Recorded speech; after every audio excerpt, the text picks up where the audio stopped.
Praise lord. దేవుని ఘనమైన నామమునకు మహిమ కలుగుగాక.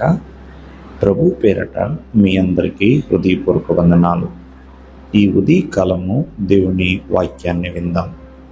అపోస్తుల కార్యములు 1వ అధ్యాయము 14వ వచనము.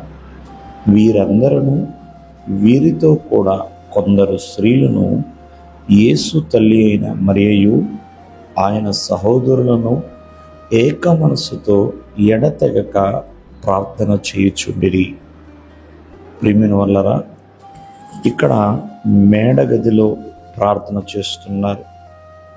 మరి మేడగది యొక్క ప్రార్థన అనుభవం అనేది చాలా చాలా విశిష్టమైనదండి. ఇక్కడ వీరందరూ అంటే సంఘం అండి. ప్రభువారు ఈ భూమి మీద ఆయన కట్టిన సంఘం, ఆయన శిష్యులు, అలాగే కొందరు స్త్రీలు, ప్రియమైన వాళ్ళరా ఆయన తల్లి, ఆయన సహోదరులు మేడగదిలో ప్రవేశించి ఎడతెగక ప్రార్థన చేస్తున్నారు. కావున మనం జాగ్రత్తగా ఆలకిస్తే ప్రతి సంఘము కూడా ప్రార్థించే సంఘముగా ఉండాలి. ఎందుకు సంఘము ప్రార్థన చేయాలి అంటే, సంఘము ప్రార్థించినప్పుడు ఎరికో గోడలు కూలిపోయాయండి. అంత బలమైనది సంఘం యొక్క ప్రార్థన. సంఘము ప్రార్థించినప్పుడు చెరసాలు బద్దలైనాయి.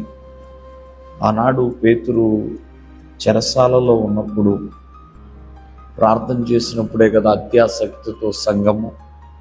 పేతురు గారు ఆ రాత్రికి రాత్రే చెరసాల బద్దలైనాయి, సంఖ్యలు తెగిపోయినాయి, బయటకు వచ్చేసాడు ఆయన. కావున ప్రార్థించే సంఘము వలె ఉండాలి. ఈ రోజున సంఘం ప్రార్థన చేయడం అంటే ఎవరో 3-4 ప్రార్థన చేయడం కదండి. మందిరములో ఎంతమంది ఉన్నా వారందరూ కూడా ప్రార్థించే వారిగా ఉండాలి. అప్పుడు ఆ సంఘము ఎన్నో అద్భుతాలు చూడగలుగుతుందండి.